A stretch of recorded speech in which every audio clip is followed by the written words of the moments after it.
Welcome to this week's Cosmic Creating Show. My name is Jan Shaw, I'm your host, and I'm known as the Success Alchemist, and I'm a spiritual empowerment and intuitive success coach, success strategist, and mindfulness, mindset and manifestation mentor. And you can find me at thesuccessalchemist.net. In last week's show, I spent the whole time talking about my story of experience with horses and how they changed my life. In particular, one horse who is so dear to my heart, Voto, and sharing the teaching that I received from him through the rehabilitation of his emotional issues that I took on back in 2004. And I've had some lovely comments back from people who listened to say how much they enjoyed it and the value that they got from it. And I really enjoy doing it. So in this show, I've decided to do some more sharing of my horse experience and how it relates to our own spiritual and personal development and conscious evolution. So again, I'll be following various different threads as they come to me. I always work intuitively, and I'm hoping that this will result in the same kind of feedback that I've had from last week's show. So I want to thank you for listening. I hope you enjoy it. And I'm going to start by really focusing back on something that I said in the last show. And that was that when I discovered or realised how serious Voto's psychological issues were, at the time it felt like the biggest disaster for me. Just to recap, I was working in a corporate job with a long commute, a very demanding job. And as I told in the last show, I got a horse whisperer out to really help me diagnose what was at the heart of the problems that I was experiencing with this lovely horse. And when he told me that Voto was so dangerous, he could kill me, kill himself, or kill both of us, it was a real shock moment, because I knew that I had a major problem with him and that I'd been put into pretty risky situations when I was riding him, but I hadn't realised it was quite that bad. So when I did, my first thought was, well, this is the biggest disaster. It's a nightmare. How on earth am I going to cope with rehabilitating this horse? But I knew in my heart that it was the only thing I could do. I could not even consider the other options, which were to sell him or to have him put down. But one of the things that I learnt since then, and it's now 15 years since that pivotal moment, is that our greatest challenges are so often for our highest good. And I wrote a blog, some time ago, which was focused on how to turn problems into catalysts with the power of neutrality. And I just want to digress from the horse story for a moment and just talk about problems, because we all have problems. We have challenges that come up in our life, and we can either choose to regard them from a negative point of view, or we can see them for what they are. They are catalysts for our growth. And when people talk about their problems, they often describe them as negative experiences that are a great inconvenience, if not downright catastrophes. And the definition of problem is a matter or situation regarded as unwelcome or harmful and needing to be dealt with and overcome. Now, for some people, that's exactly what they are, because that's how they perceive them. And I talked in the last show quite a bit about the importance of realizing perception. It can be so many different things to different people, as in people see things in completely different ways. But a problem to a mathematician or a physicist is an intellectual challenge or an enigma, that's a difficult one to say, to be solved, a question to be considered, solved or answered. Instead of being unwelcome, a problem can lead to an exciting process of discovery that leads to growth in our understanding, capability, and knowledge. We are continually faced by great opportunities, brilliantly disguised as insoluble problems, said Lee Coker. And that's what my experience with Voto turned out to be. It was a huge opportunity and turned out to be the most monumental growth that I can say I've ever experienced in my life. It was a literally life-changing experience. And another thing I want to share with you is it wasn't plain sailing in rehabilitating Voto by any means. In fact, it took me about 2.5 years to really feel that I'd resolved the major problems with Voto. And he was always volatile, always very sensitive. So we did continue to have moments that perhaps were challenging, but that's the kind of horse he was, and that's the kind of horse I loved to be with and to ride. I had one particular occasion, I remember, when I was riding Voto, and it was riding in the field, and I think we were having a go at some jumps.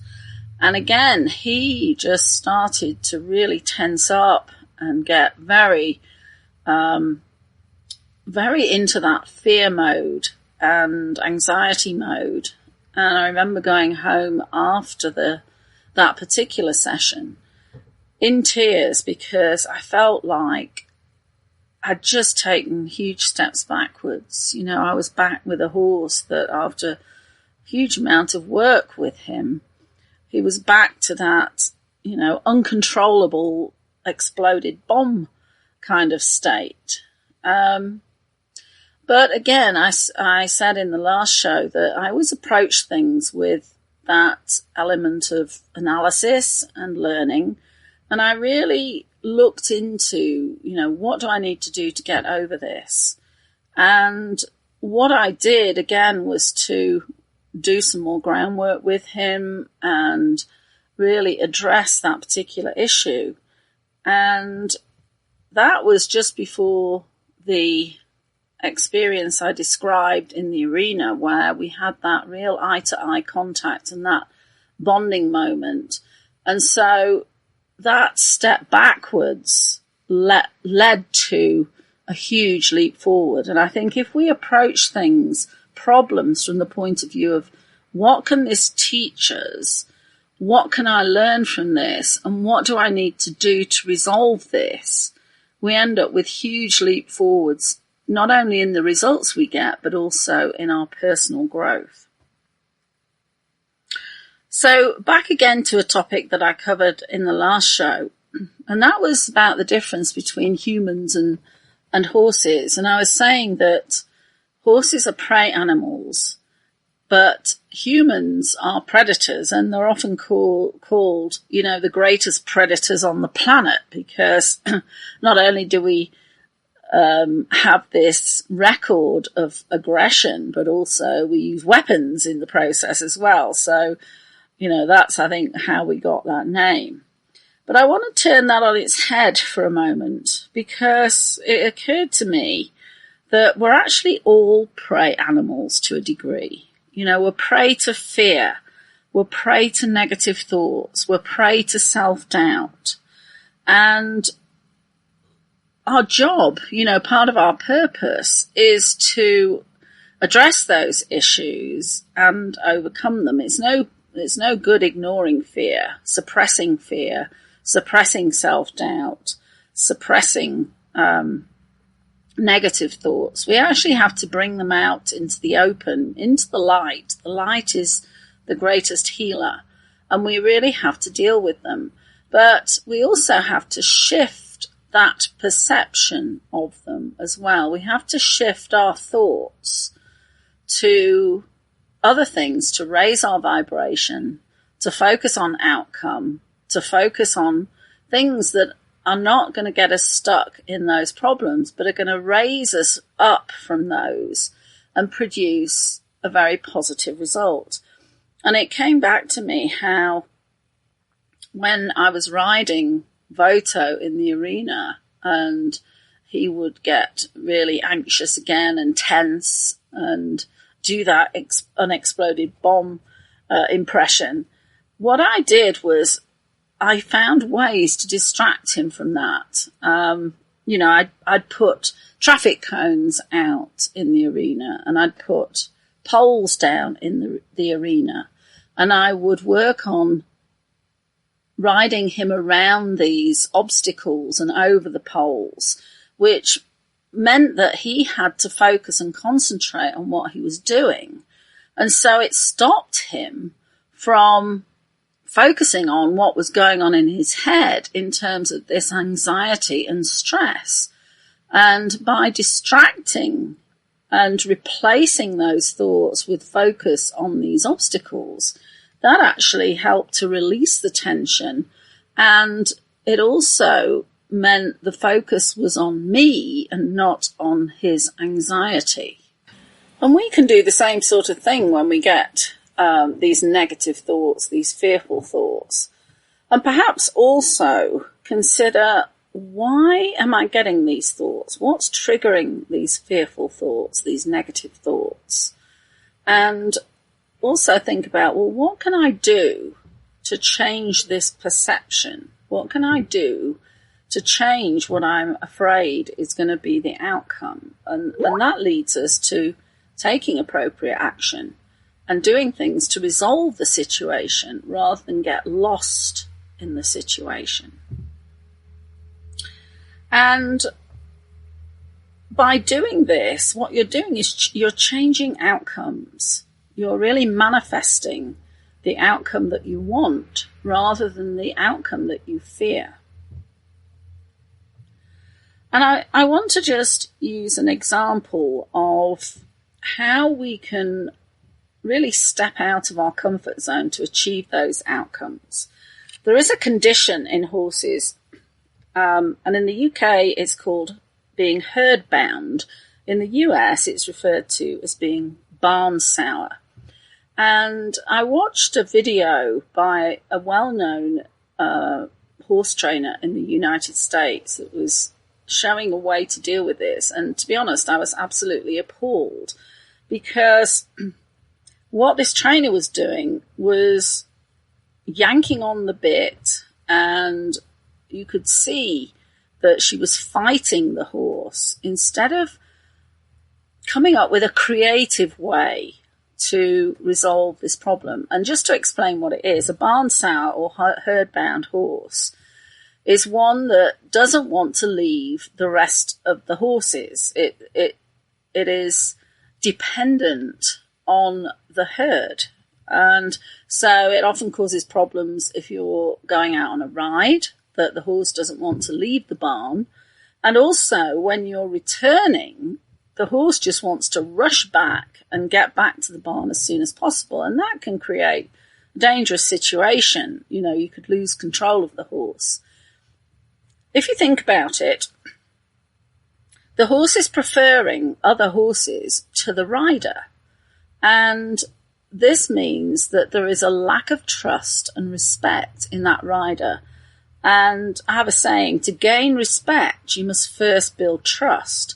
So what you need to do is to make it really pleasant for the horse to be out on that ride with you, and not make it an unpleasant experience that means the horse just wants to stay with the rest of the herd even more. And my approach was to really, again, going back to what I said in the last show, is to reward every step that is in the right direction, to really celebrate with the horse every improvement that they make, to make it really pleasant for the horse to be out with you rather than wanting to get back to that herd. And it relates to how we approach stepping out of our comfort zone. And to grow, to improve, to achieve success, it always requires stepping out of our comfort zone. It means that we have to follow our own path and not be influenced by other people around us, often who perhaps are naysayers about what's possible for us, or criticise us for doing something that doesn't fit their perception of what we should do or who we are. And how often do we give in to other people's expectations instead of really following our heart and doing the things that we feel are right for us? And so in the same way, we have to take the small steps that will move us in the direction we want to go and celebrate every achievement. And that will make us more and more confident that we can leave the herd mentality and that we can be independent and really follow our path and succeed in achieving things, no matter what other people say or what other people's expectations are. Other people's expectations can also lead to stress and to really triggering this feeling of not being good enough again, because we're afraid that we're not going to succeed. We're afraid that we're going to be criticised or rejected even if we don't meet those expectations. And one story I'd like to share with you is some work I did when I was working at the Arabian Horse Ranch in Austin, Texas. And my hairdresser referred a lady to me whose daughter was extremely depressed. She'd even attempted suicide. And the marriage had broken up. I think this is part of what had affected her. But she also had a lot of fear, low self-esteem, and she was really worried about school and actually achieving things in school. She was afraid of having to speak in front of the class. And when she first came for a session with me, she walked into the room and she walked with a slump. She looked like she had no self-confidence at all. And I worked with her with one of the older horses, and her name was Jasmine. And I chose her because she was very quiet and amenable. And what I did with this young girl was, she was, just to add, she was also, the first thing she said to me when we were riding over to the stables in the golf cart was that she was terrified of horses. So one of the things I did with her was I actually explained to her about how horses think. Because the more you gain knowledge about something, the less likely you are to be fearful of them. Fear is often lack of knowledge or ignorance of something. And by explaining to her how horses think and how to behave around horses, not make sudden movements, not approach them from the wrong direction, letting them know where you are around their body at all times, so you're not going to startle them and make them either kick out or leap on top of you or anything else that is likely to put you in physical danger. And I started to teach this young girl how to do things around the horse. So started off with her grooming the horse and then picking up the horse's feet to pick out their hooves. And then we got to leading the horse. And one of the things about that is very relevant to how we achieve our goals. And the thing to do with a horse is to really be clear about the direction that you want and the outcome that you want. So if you're hesitant about leading the horse, or you're not clear about where you want the horse to go to follow you, or you're looking down at the ground rather than looking at the direction you're going in, then the horse is less likely to follow you. Because if you don't have direction, how on earth can the horse follow direction? Because there isn't any. And we spent only a couple of sessions with the horse, in the same way talking about the challenges that she was having at school and how what we were doing with the horse was applicable to those situations, that trying little steps, practicing things, especially things like the public speaking that she was so worried about. Practice doing short talks to your mum or in front of the mirror, and step out of the comfort zone, but not to the extent that you put so much pressure on yourself that you really get anxious or fearful again and start thinking those negative thoughts about, well, this is not going to work and they're not going to like what I have to say. Just build the confidence step by step, just like I did with Voto. And the last session I did with her, she actually led Jasmine out to the field after we'd finished. And when we got back to the house and her mum had come to pick her up, this girl was so proud of the fact that she'd led Jasmine to the field, and she walked with a totally different posture. She was standing up straight, her head was high. She was really feeling proud of herself. And we can use those same techniques ourselves. We can learn about whatever the situation is that we're faced with. We can practice just getting used to that situation and building the confidence step by step, so that when we actually have to put that into practice in bigger ways and take those bigger steps, we are much happier doing so and much more likely to succeed. Another aspect of horse psychology I'd like to share with you is the concept of pressure and release.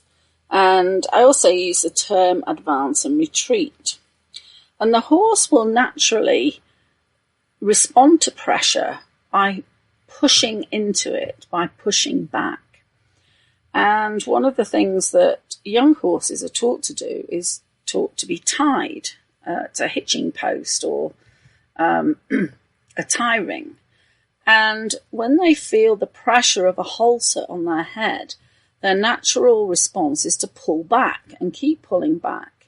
And they don't understand the concept of giving to that pressure.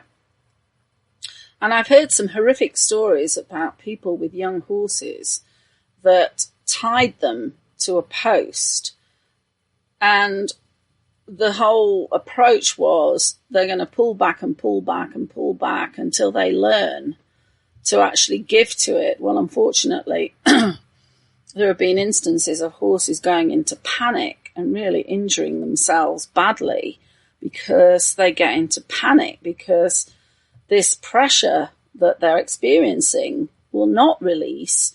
So they pull back, and it can get into a really dangerous situation for the horse, and in some cases has ended tragically.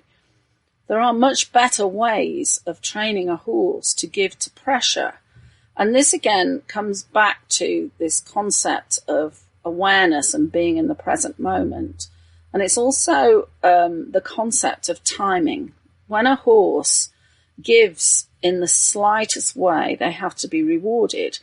They're rewarded by releasing the pressure on them.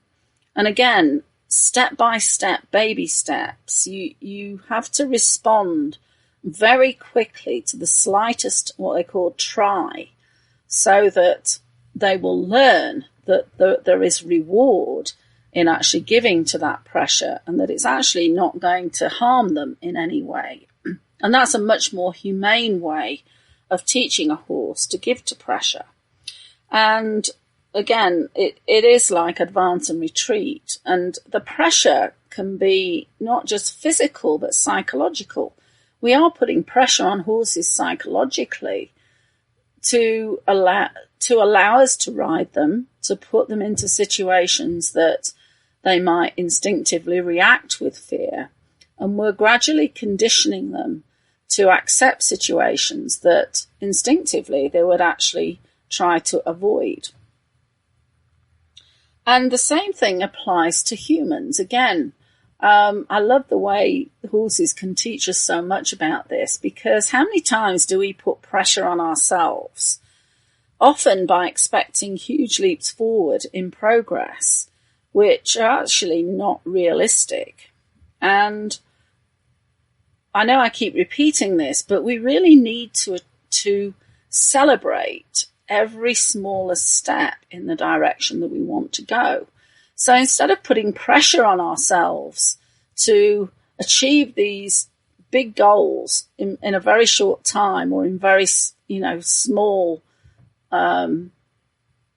steps, as it were, we have to recognize that there is a process to this, and there is a way of approaching it that, yes, will put a certain amount of pressure on us, but it won't overwhelm us, and it won't make us fight against that pressure. And the way that we fight against pressure is that we tell ourselves that, oh, this isn't going to work, I'm not going to do this anymore, or we resort to procrastination. And when I say resort, we often don't do it consciously, but we avoid certain tasks because we feel under pressure, because we we perhaps doubt we have the skills to achieve them, or we won't achieve the results that we want. We talk ourselves out of it because we've put ourselves under too much pressure. And this applies to not just to our own goals, it can also apply to relationships as well.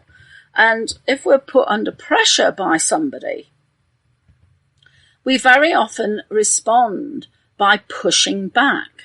We perhaps get angry, we get resentful, we get aggressive, instead of perhaps releasing ourselves from that pressure and taking a different approach to that relationship and communicating in a different way, or stating our own position in that situation, rather than then letting that pressure overwhelm us and create really negative situations. We all have the power to choose how we respond to situations. And if we give in to too much pressure, particularly from other people, we can actually reward that behaviour.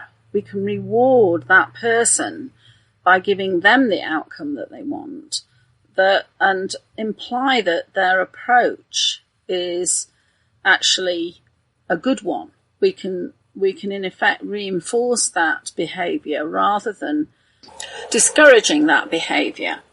And I'll give you another example in the horse world of this. And I must say, just before I do that, that I learnt from experience that by rescuing people from situations that they've got into by themselves actually discourages them from learning from that behaviour. And I unfortunately did this several times with my teenage daughters, that I rescued them from situations that they created, which meant that instead of learning from that, they just continue getting into these difficult situations. And an example of how this happened with a horse, again, it was Jasmine, who was a horse that I worked with the young girl. And when I first started working at the Arabian Horse Ranch, I was told that Jasmine could be really difficult to catch. And so I made it my project to turn this horse's behaviour around so that she would be happy to be caught.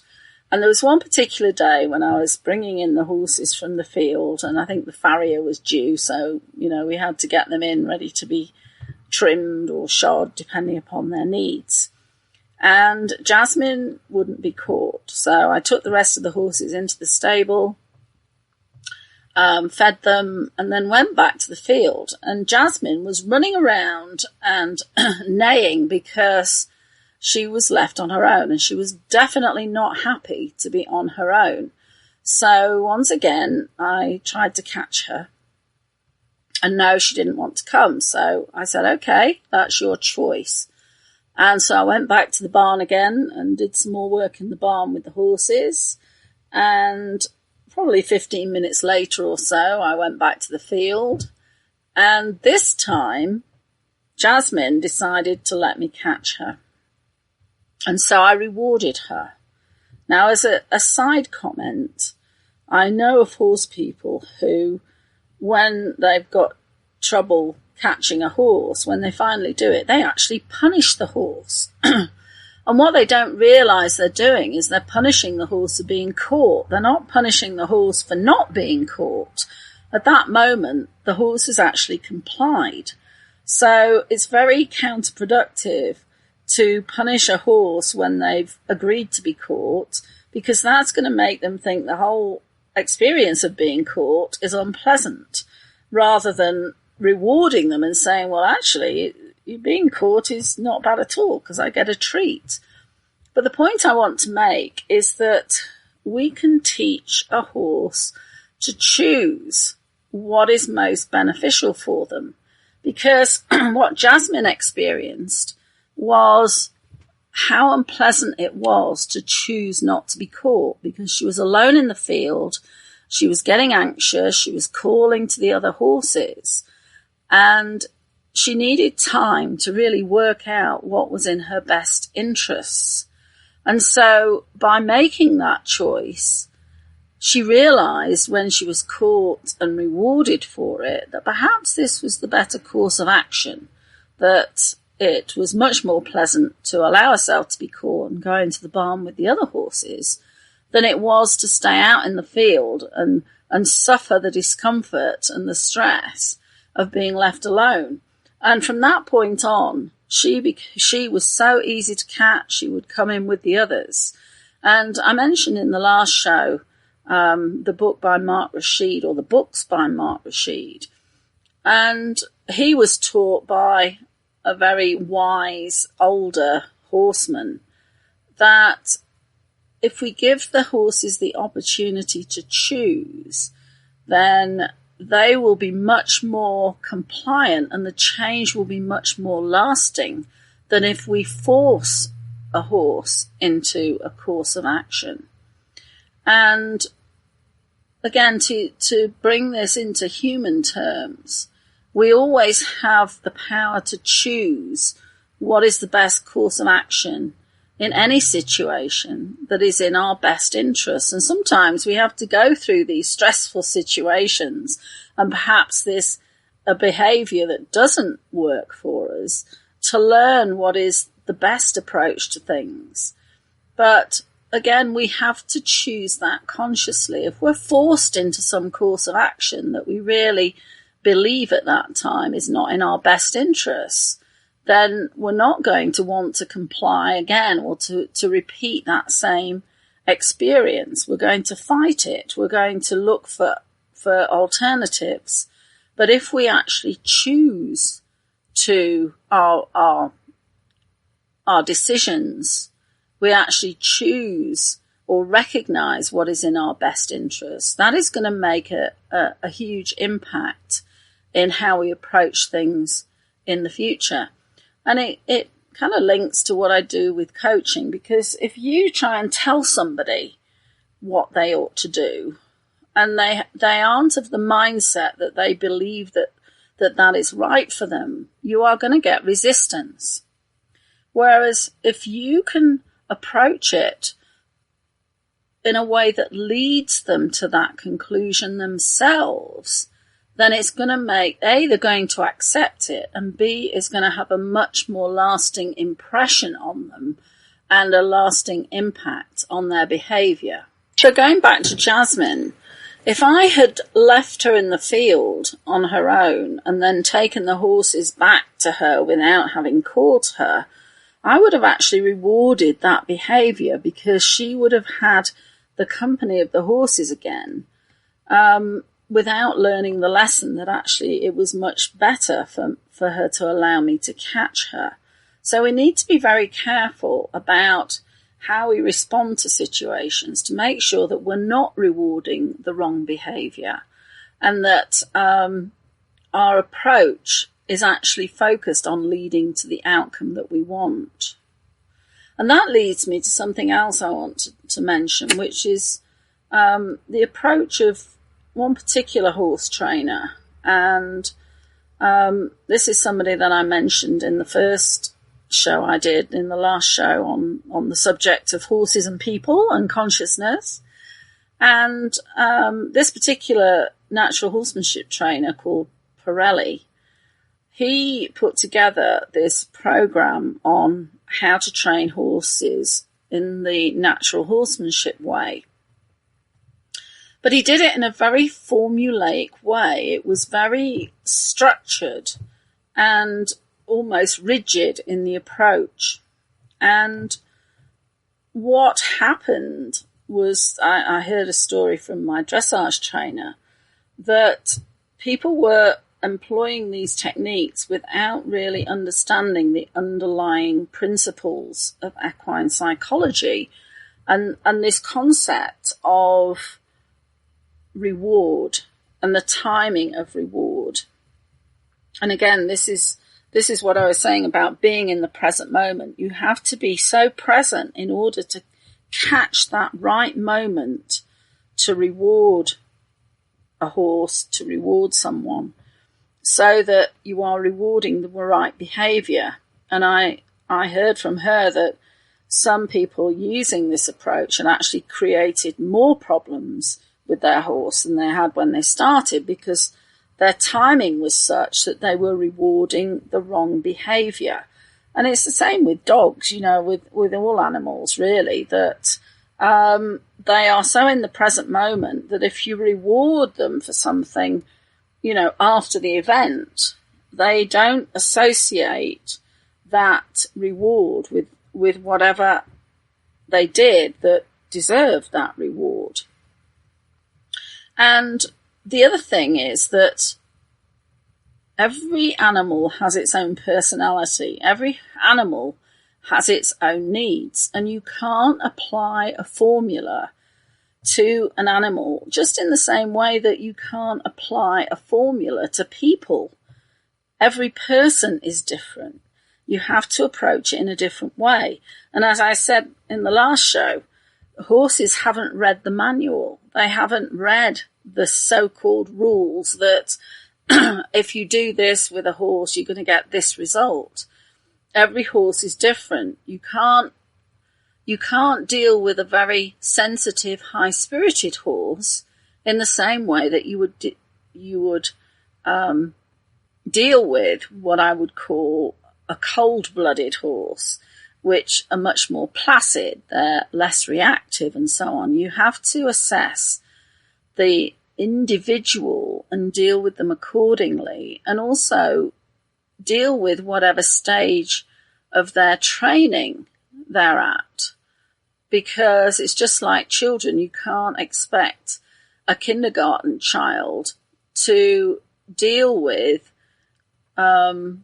lessons or tests that are at secondary school level, as I would call it in the UK. You can't expect them to be able to cope with that kind of pressure and demand. So we have to treat every horse as an individual. We have to treat every person as an individual. And I want to share a story from my management days when I was actually working for a computer consultancy company. And naive as it might seem at that time, I used to think everybody should think like I did, that people should react to situations in the way that I did. And then I was sent on a Myers-Briggs MBTI course for team leaders, which introduced me to the concept of personality types. And at the time, I was running a team, and I had two problem members of the team, or what I considered to be problem members of the team. One of them was what you would call a typical geeky IT person. He was a programmer, and I would ask him to do something, and he would keep coming back to me with question after question, and I was getting really frustrated, thinking, why can't he just get on with it and use his initiative? And I had another team member who had been put onto my team, who had a reputation for being extremely difficult to manage. And she was extremely competent. She was leading a small team within my bigger team and was very good at her job, but she had this kind of chip on her shoulder. She was she was not the happiest member of the team, let's put it that way. Anyway, I went on the Myers-Briggs course, and this was the first time I'd been introduced to the concept of personality types.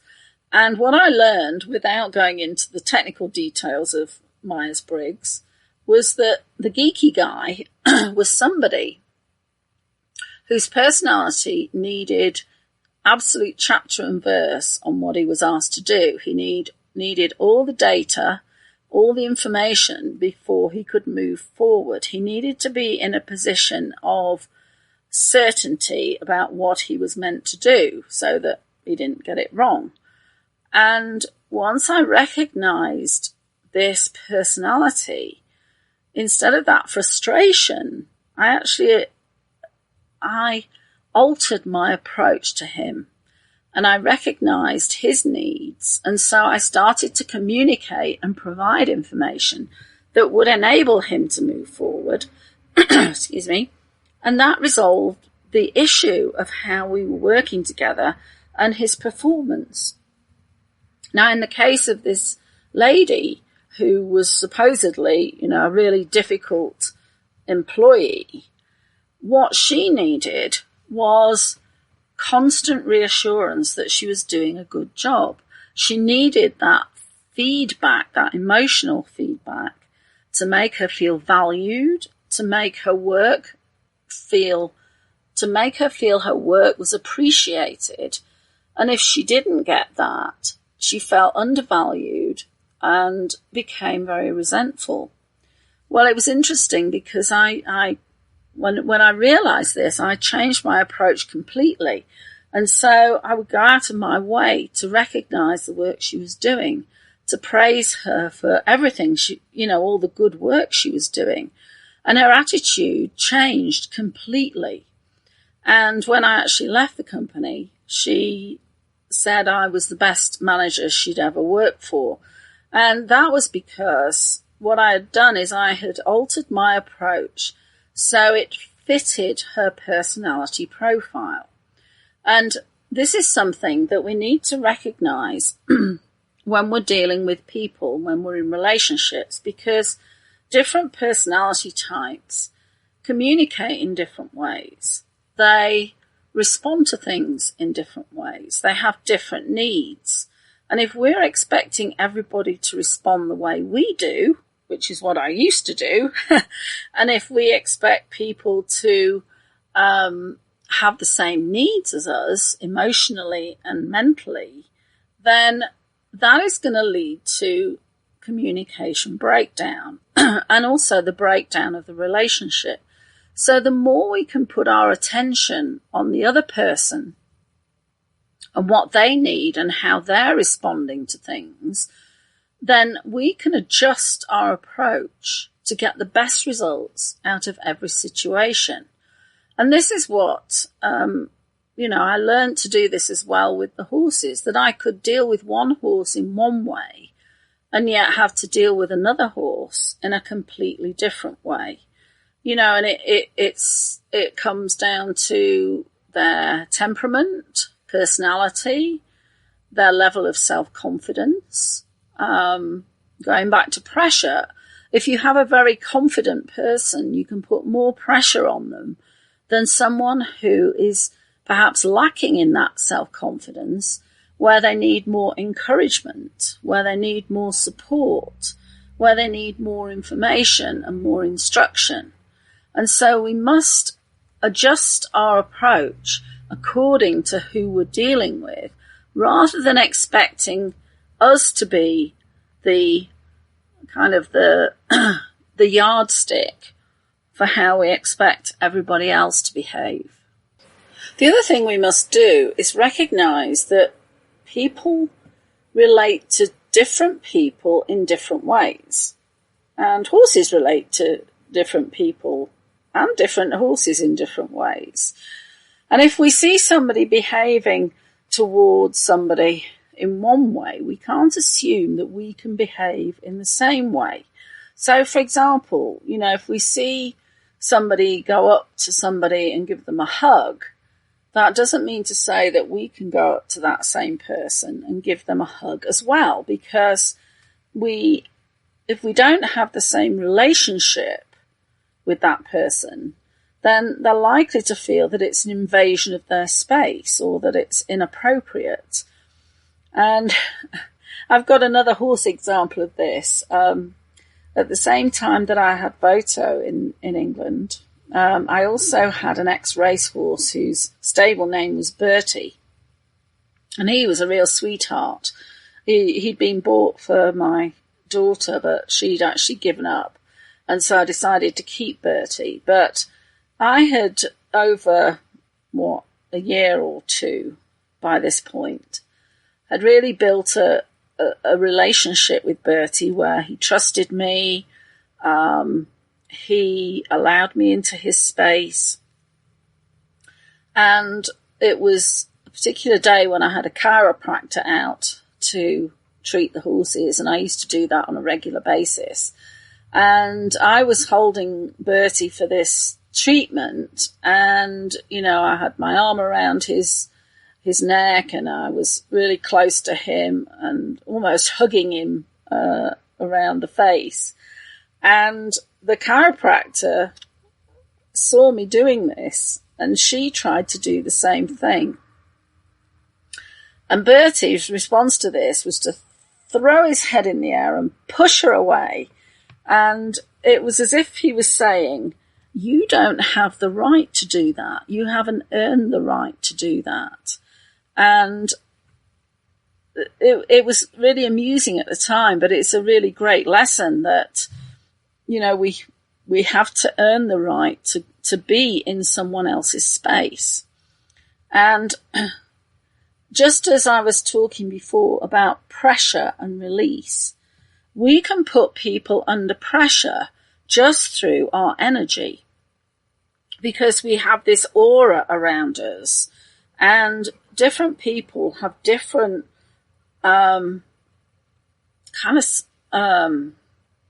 they have a different boundary to their energetic space. Some people have a very narrow boundary, which means people can get closer to them without them feeling under pressure from that person's energy. Some have very wide energetic spaces that they feel intimidated by people moving into that space, even if they're much further away than the distance you could come to another person.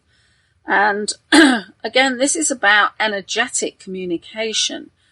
I talked about it in relation to the horses, but we all communicate energetically with each other.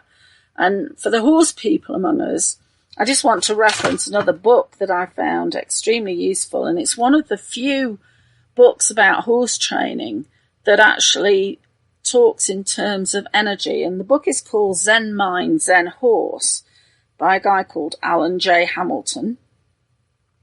And he talks about how to use your energy to actually influence the horse's movement and influence the horse's behavior. But we communicate so much with our energy, even when we're unconscious of it.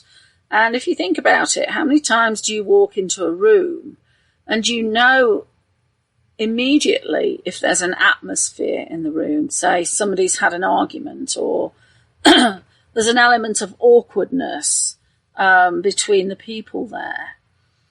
This is because of the energy that they are emanating.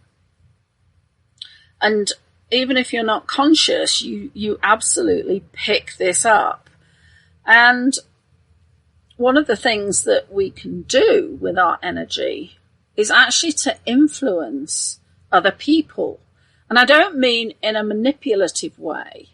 I mean in a way that is uplifting, is actually improving the energy in the room. And this comes back to the concept of reflection. So if you think about a mirror, if you want to change how you look in the mirror, you don't change the mirror, you change yourself. So if you're uncomfortable with what you feel in a room or with what you feel with an interaction with somebody, then rather than respond with that same energy of uneasiness, or it might even be negative or aggression, if you respond with kindness, with enjoyment, with a very much more raised vibrational energy, and you stick to that approach, you are likely to get that reflected back to you by the other person. So we can influence those relationships by how we approach it and how our energy is projected into that interaction, so that we're not at the mercy of other people's attitude or other people's energy. We can use our own attitude and approach and energy to influence that situation and actually create much more positive outcomes, not only for ourselves, but for other people. I mean, what good does it do to actually add to a very negative atmosphere, negative energy, to allow yourself to be influenced by other people's energy that actually brings you down? It's not only better for you to influence with a higher frequency, higher vibrational energy, it's also a benefit to other people in a way that can actually change situations quite fundamentally.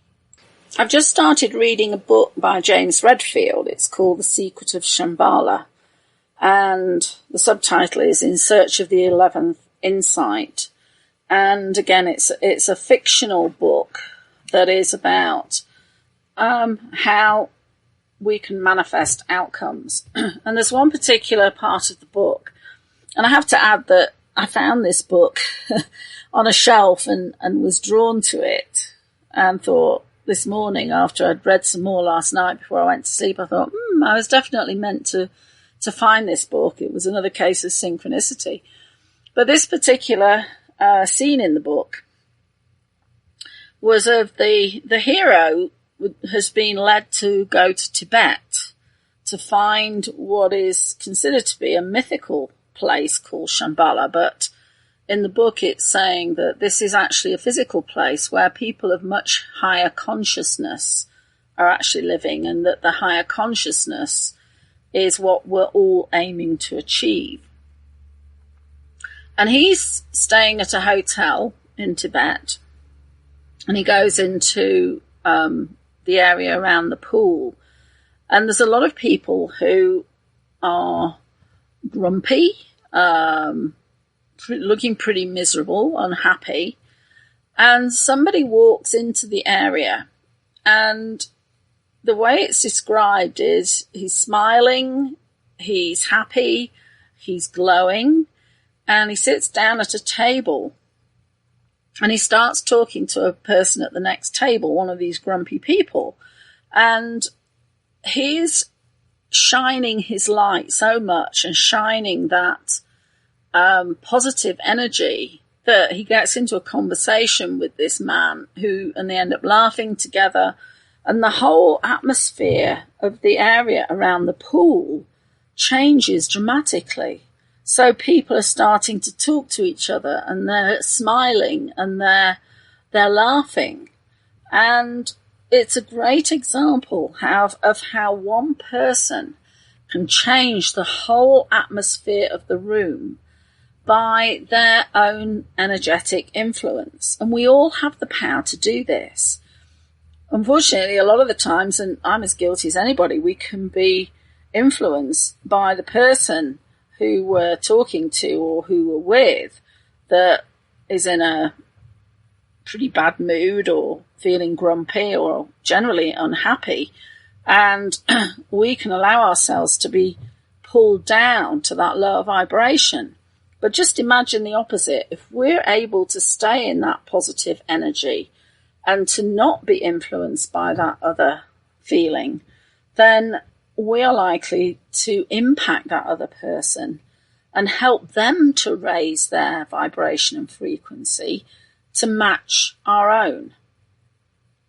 And I've used this example when I was talking about the horses, and how if I allowed myself to reflect the horse's fear, then I would be compounding that problem. In the same way, if I allowed myself to reflect somebody who's grumpy or somebody who's complaining or resentful, and I reflect that back, I become grumpy, I become unhappy, I become resentful back, then we're going to spiral down to a lower and lower vibration. Whereas, again, energy is contagious. So if we stick to our energy and are determined to maintain our own energy field, then that will influence and affect the other person or the other people in the room, and actually create a whole different atmosphere, a whole different energy, and a whole different outcome. So to close this show, I just want to emphasize that you are more powerful than you probably think you are, that you have the ability to influence change by changing yourself, by changing how you approach situations, by using your energy in a constructive way, by taking action in constructive ways, by responding in positive ways. You can have a huge influence on the people around you, on events, on situations, and using your energy in a positive way can only lead to positive outcomes, not only for you, but for the people that you are able to influence and for the situations that you are able to influence.